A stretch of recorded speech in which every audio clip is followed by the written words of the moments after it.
మన జీవితాల్లో ఫేస్బుక్ విడదీయరాని భాగం అయిపోయింది. టెక్ జైంట్ మెటా గ్రూపులో 2 సోషల్ మీడియా ప్లాట్ఫామ్లు, ఫేస్బుక్, ఇన్స్టాగ్రామ్, ఒక మెసెంజర్ సర్వీస్ అంటే వాట్సాప్, ఈ 3 ఉన్నాయి. నిజానికి స్థూలంగా చూస్తే వాట్సాప్ కూడా సోషల్ మీడియా ప్లాట్ఫామ్ కిందకే వస్తుంది, బ్రాడ్గా నిర్వచనం చూస్తే. ఈ 3 కాంబినేషన్ ఫేస్బుక్, ఇన్స్టాగ్రామ్, వాట్సాప్, ఈ కాంబినేషన్ చాలా డెడ్లీ. అందుకే మెటా గ్రూప్ యజమాని మార్క్ జకర్బర్గ్ ప్రపంచంలోని అత్యంత ప్రభావశీలుల్లో ఒకటిగా మారాడు. సహజంగానే ధనవంతుడు కూడా అయ్యాడు. తాజా సమాచారం ప్రకారం ప్రపంచ కుబేరుల్లో టెస్లా యజమాని ఎలాన్ మస్క్ తర్వాత జకర్బర్గ్ 2వ స్థానంలో ఉన్నాడు. అతని సంపద విలువ నెట్ వాల్యూ $214 బిలియన్ అంటే $21,400 కోట్ల. సరే, జకర్బర్గ్ సంపద గురించి చర్చించేందుకు కాదు నేను మీ ముందుకు వచ్చింది ఇవాళ. జకర్బర్గ్ నాయకత్వంలో ఫేస్బుక్ ఎలాంటి పోకడలు పోతున్నది వివరించేందుకు. సారా విన్ విలియమ్స్ న్యూజిలాండ్కు చెందిన మహిళ. ఫేస్బుక్లో చేరక మునుపు ఆవిడ ఒక దౌత్యవేత్త, డిప్లొమాట్. కొన్నాళ్ళు ఐక్యరాజ్య సమితిలో పనిచేసింది. ఫేస్బుక్ అనేది ప్రపంచాన్ని మార్చేస్తుందన్న భ్రమ, ఆ భ్రమతో ఆవిడ అందులో చేరింది. 7 ఏళ్ళు పనిచేసిన తర్వాత 2018లో ఆమెను తొలగించారు. She was fired. తొలగించినప్పుడు ఆమె ఫేస్బుక్ గ్లోబల్ పబ్లిక్ పాలసీ డైరెక్టర్గా పనిచేస్తున్నది. ఫేస్బుక్ నడిపే వ్యక్తుల తెర వెనుక విషయాలతో ఆమె ఒక పుస్తకం రాసింది. దాని టైటిల్ ఏమిటంటే కేర్లెస్ పీపుల్. మొన్న రిలీజ్ అయ్యేంత వరకు ఈ కేర్లెస్ పీపుల్ అనే పుస్తకం వస్తున్నట్టు ఎవరికీ తెలియదు. కావాలనే పబ్లిషర్స్ దాన్ని రహస్యంగా ఉంచారు, ఎందుకైనా మంచిదని. ఇప్పుడు ముందుగా మీకు ఒకటి చెప్పాల్సింది ఏంటంటే, నేను ఆ పుస్తకం చదవలేదు సుమా. న్యూయార్క్ టైమ్స్లో దానిపై ఒక రివ్యూ వచ్చింది. ఆ రివ్యూ చదివాను. ఆ విశేషాలు మీతో పంచుకుందామని ఈ వీడియోలాగా చేస్తున్నాను. మనకు తెలిసిన ఫేస్బుక్ అంటే ఏమిటి? మనకు తెలిసిన ఫేస్బుక్లో మనం మన ఆలోచనలు, మన ఫోటోలు, మన పైత్యాలు మన స్నేహితులతో పంచుకుంటాం. మనకు అంతవరకే తెలుసు. ఫేస్బుక్ని అట్లాగే ట్రీట్ చేస్తాం మనం.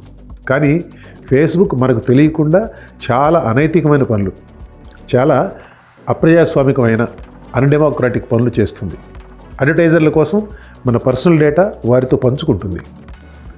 ఎన్నికల్లో ఓటర్లను ప్రభావితం చేయడం కోసం అనైతికమైన క్యాంపెయిన్లు నడుపుతుంది. ఉదాహరణకు 2016 US ప్రెసిడెంట్ ఎలక్షన్స్లో ట్రంప్తో పాటు ఫేస్బుక్ టీం ఒకటి కలిసి పనిచేసింది. ఎంబెడెడ్ టీం అంటారు దాన్ని. వారి పని ఏమిటంటే, ఆ టీం పని ఏమిటంటే, ఓటర్లను టార్గెట్ చేసి వారిని ఆకట్టుకునే విధంగా తప్పుడు సమాచారాన్ని, ఫేక్ న్యూస్ను, వారి భావోద్వేగాలను రెచ్చగొట్టే సమాచారాన్ని వారిపైకి ప్రయోగించడం. విచిత్రం ఏమిటంటే, ఆ ఎన్నికల్లో ట్రంప్పై పోటీ చేసిన డెమోక్రాటిక్ అభ్యర్థి హిలరీ క్లింటన్కి కూడా ఫేస్బుక్ ఈ ఎంబెడెడ్ టీం వర్క్ ఆఫర్ చేసింది. మేము ఈ పని చేసి పెడతామని. హిలరీ తిరస్కరించింది దాన్ని. ఇదంతా జరిగేది మన డేటాతో. ఫేస్బుక్ బలం, అందులో ఉన్న మనబోటి కోట్లాది మంది యూజర్లు, మనందరి డేటా ఫేస్బుక్ సంపద. దానిని పెట్టుబడిగా పెట్టి ఫేస్బుక్ ఎన్ని ఆటలైనా ఆడుతుంది. మన డేటాతో ఆడే ఆటల్లో మనం పావులం. అది వైచిత్రి. 2017లో మయన్మార్లో రోహింగ్యా ముస్లింల ఓచుకోత జరిగింది, జెనోసైడ్. ఆ సామూహిక వధకు ఫేస్బుక్లో చలామణైన విద్వేషపూరిత పోస్టులు, హేట్ పోస్ట్ చాలా వరకు కారణం. మయన్మార్లో ఫేస్బుక్ వినియోగం చాలా ఎక్కువ. అక్కడ ఫేస్బుక్లో విద్వేషం చలామణి గురించి విన్ విలియమ్స్ చాలా ముందే హెచ్చరించింది ఆవిడ పనిచేస్తున్నప్పుడు. అయితే పని కాలేదు. మయన్మార్కి సంబంధించి ఫేస్బుక్ కంటెంట్ మంచి చెడులు చూసేందుకు ఫేస్బుక్ ఒక్క వ్యక్తిపైన ఆధారపడుతుందట. ఆ ఒక్క వ్యక్తి ఎక్కడో డబ్లిన్లో ఉంటాడట. మయన్మార్లో ఉండడు, కాలిఫోర్నియాలో ఉండడు. ఆ కారణంగా మయన్మార్ ఫేస్బుక్లో చలామణి ఈ విద్వేషపూరిత కంటెంట్ గుర్తింపు కానీ దాని తొలగింపు కానీ చాలా నెమ్మదిగా జరుగుతుందని విన్ విలియమ్స్ రాసింది పుస్తకంలో. ఫేస్బుక్ చైనాలో ప్రవేశం లేదు, మీ అందరికీ తెలిసిన విషయమే. 140 కోట్ల జనాభా ఉన్న ఆ దేశంలోకి ప్రవేశించేందుకు జకర్బర్గ్ చైనా ప్రభుత్వం షరతులన్నిటికీ దాదాపుగా అంగీకరించాడట.